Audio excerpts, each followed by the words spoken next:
Okay, tonight it's a little fireside chat. I got my candle going. Oh man, I'm a little bit geeked up, um, and I want to talk about I want to talk about anger. I want to talk about using anger, a proper way to transmute anger into a positive direction. So I feel like too often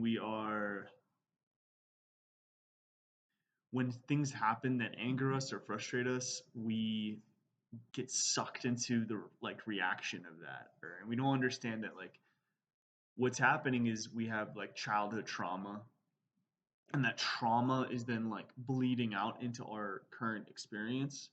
And an effective way to transmute anger is to acknowledge it and to feel it and to allow it to affect you. I feel like too often we're too fast to ignore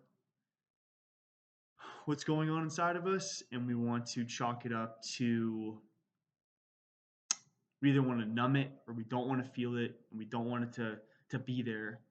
But the best thing that you can do is to allow yourself to feel that anger. You allow yourself to be present with it, even though it's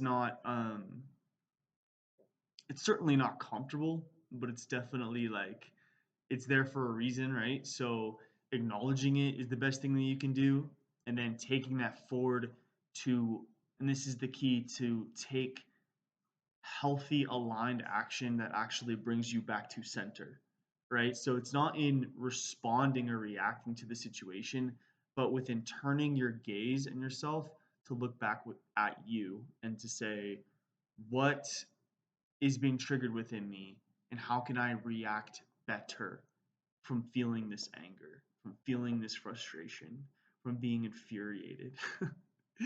um, yeah, I had something happen just recently that is pretty infuriating for me, and I feel like what I'm seeing within myself is something I wanted to share in real time because it's so great. It's so, all I can do is laugh because it's just so frustrating. So, all you can do is laugh about things sometimes, and all you can do is be better, and all you can do is make better decisions, and all you can do is move forward, right? But I think the worst thing you can do is to suppress anger or suppress emotions that come up. The best thing you can do is to feel them, allow them to exist, and allow them to be there, and then to move forward more intelligently and to move forward in a more aligned way. And I feel like that's the goal that we all have, is to use what happens in life. And a really wise friend once told me, life is not what happens to you, it's how you respond to it. So once again, it's not in the reaction to these things that happen to us, but it's in how we respond to them. So if you have something that angers you, respond more intelligently, respond with more discernment, respond by turning away from that situation and looking at yourself and saying, how can I react to this and how can I respond to this more intelligently and better and with more alignment towards moving me in a direction that brings me peace, right? And it's not to say that you can't use anger. I think anger can be a really powerful, almost like jet fuel into your goals and into your life. You can use it to do better and to become better and to be bigger and to have more success in life.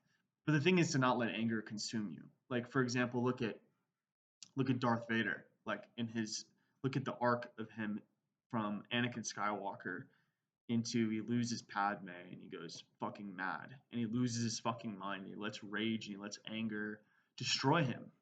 And I feel like you you can't not have anger in your life, right? You will feel these things, but it's you let them consume you to the point of losing yourself. And I think that's what we have to ask ourselves is, how are we letting anger control us, right? I think we can learn a lot from anger and a lot from how we feel and respond to things.